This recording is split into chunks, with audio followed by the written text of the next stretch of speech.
வணக்கம். நாம ஒரு தெருநாய பார்க்கும்போதோ, இல்லனா ஒரு மரத்துல உட்கார்ந்திருக்கிற பறவைய பார்க்கும்போதோ என்ன நினைப்போம்? அது வெறும் விலங்கு அப்படின்னு போயிட்டே இருப்போம். ஆனா சித்தர்களோட பார்வை அது முற்றிலும் வேற மாதிரி இருக்கு. அவங்க அதுக்குள்ள ஒரு ஆன்மா அடுத்த கட்டத்துக்கு போறதுக்காக வரிசையில காத்துட்டு இருக்கிறதா பார்க்கறாங்க. இந்த ஆழமான அலசல்ல நீங்க குடுத்த ஆதாரங்கள வச்சு ஆன்மாவோட இந்த நம்ப முடியாத பயணத்த பத்தி நம்ம பார்க்க போறோம். ஒரு நம்பரோட ஆரம்பிக்கலாமா? 84 லட்சம். ம். அதாவது 8.4 மில்லியன். இதுதான் ஒரு ஆன்மா நம்மள மாதிரி ஒரு மனுஷ உடம்ப வாங்குறதுக்கு முன்னாடி தாண்டி வர வேண்டிய பிறவிகளோட எண்ணிக்கைன்னு ஞான நூல்கள் சொல்லுது. கரெக்டா சொன்னீங்க. 84 லட்சங்கிறது சும்மா ஒரு நம்பர் இல்ல. அது ஒரு பிரபஞ்சத்தோட கேலண்டர்னே சொல்லலாம். திருமூலர் மற்றும் சித்தர்களோட அறிவியல் படி ஆன்மா, அதாவது உயிர், அது அழிவே இல்லாதது, நிரந்தரமானது. ஆனா இந்த உடல், அது ஒரு தற்காலிக வாகனம் மாதிரி. ஆமா, ஒரு சட்டை மாதிரி. ஒவ்வொரு பிறவிலையும் உயிர் ஒரு புது சட்டைய மாட்டிக்குது, அவ்வளோதான். 84 லட்சம் பிறவிகள்.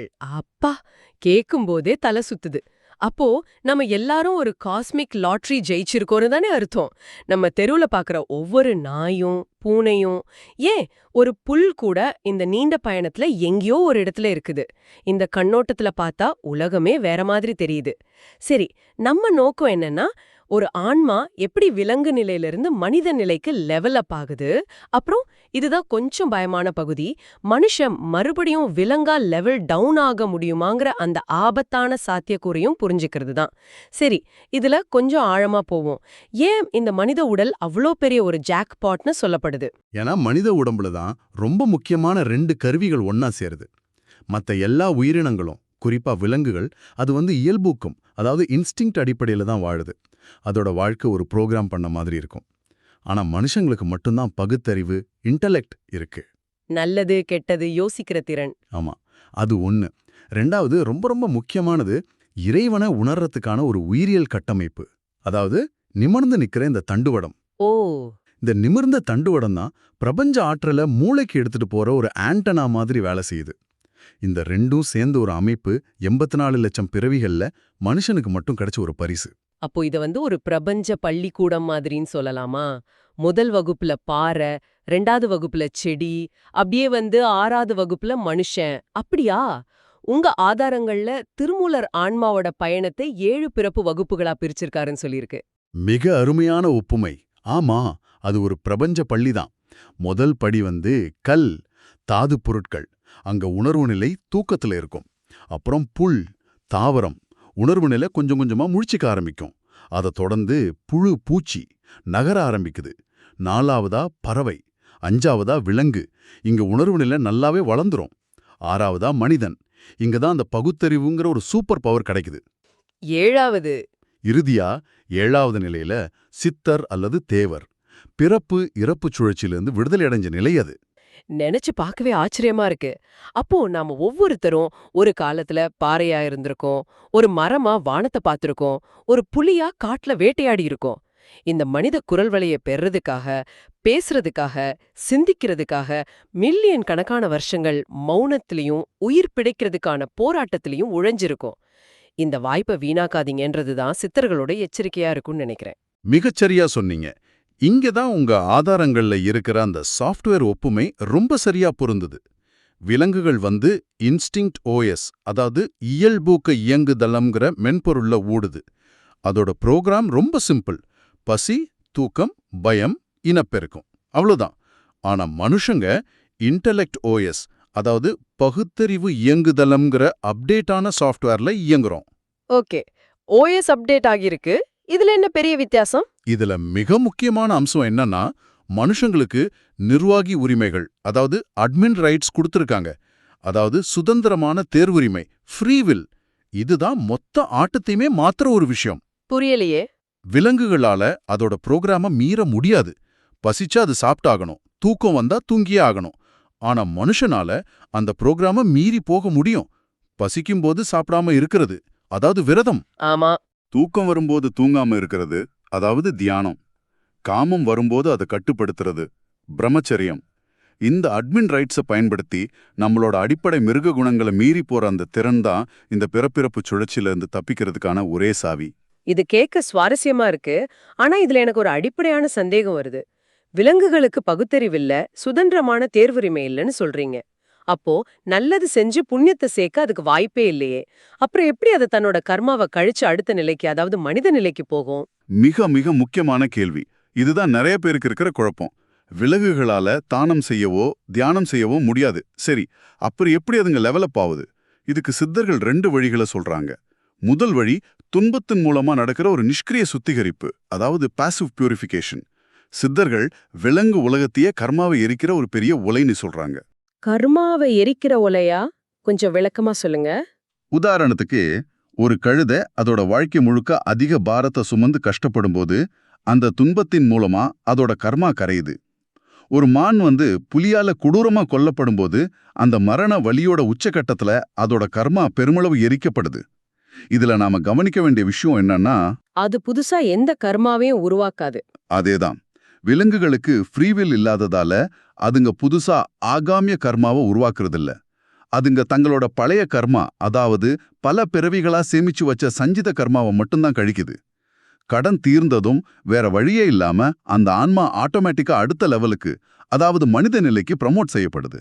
ஒரு நிமிஷம், இது கேட்க கொஞ்சம் இதா இல்லையா? ஒரு மான் புலிகிட்ட கடிபட்டு சாகிறதுனால அதோட கர்மா தீருதுன்னா, அந்த புலியோட நிலைமை என்ன? அது ஒரு உயிரை கொல்லுதே, அதுக்கு பாவம் சேராதா? அருமையான கேள்வி.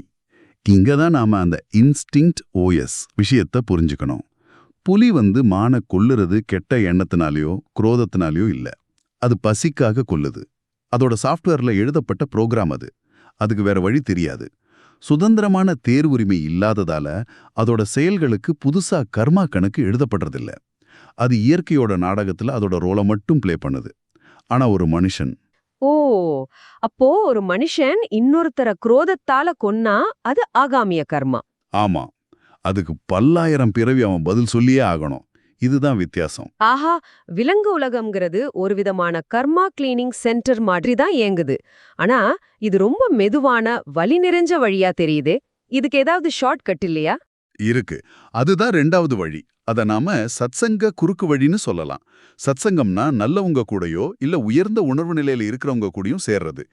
இதை நாம நம்ம வீடுகள்ல வளர்க்குற செல்லப்பிராணிகள் கிட்ட தெளிவா பார்க்கலாம்.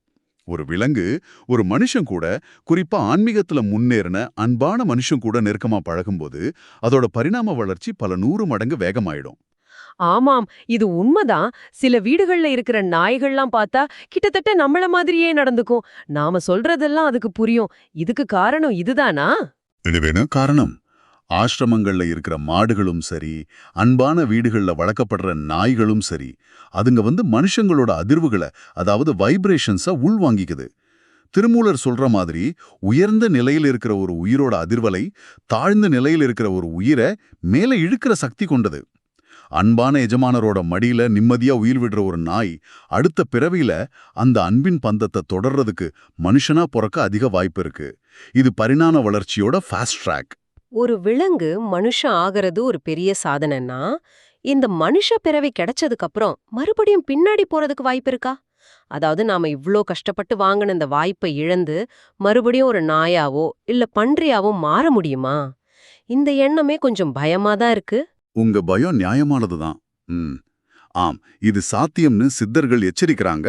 இது சும்மா பயமுறுத்துறதுக்காக சொல்றதில்ல. இதுக்கு பின்னாடி ஒரு தெளிவான அறிவியல் பொறிமுறை இருக்கு. அதுல முதல் விஷயம் இறுதி எண்ணம் கோட்பாடு. வடமொழியில இத அந்தியகால ஸ்மரணான்னு சொல்லுவாங்க.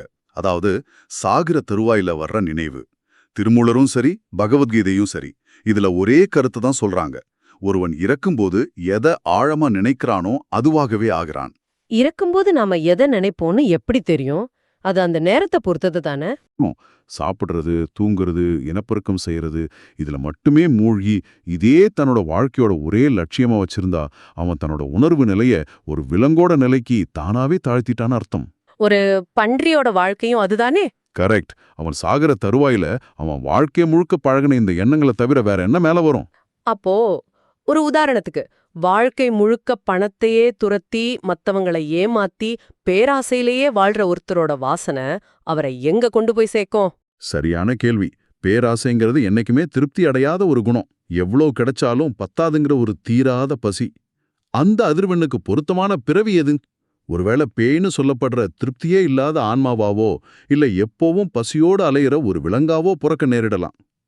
ஒருத்தன் எந்நேரமும் கோவத்திலையும் மத்தவங்கள தாக்குற எண்ணத்திலையும் வாழ்ந்தா அவன் தன்னோட அதிர்வெண்ண ஒரு புலியோட அதிர்வெண்ணுக்கு சமமாக்கிட்டான். மரண தருவாயில ஆன்மா உடம்ப விட்டு வெளியே வரும்போது இந்த ஆழமான வாசனை ஒரு காந்த மாதிரி அதே அதிர்வெண்ணுக்கு இருக்கிற அடுத்த கருப்பையை நோக்கி இழுக்கப்படுது. இது இயற்கையோட ஒரு விதமான use it or loose it policy மாதிரி இருக்கு.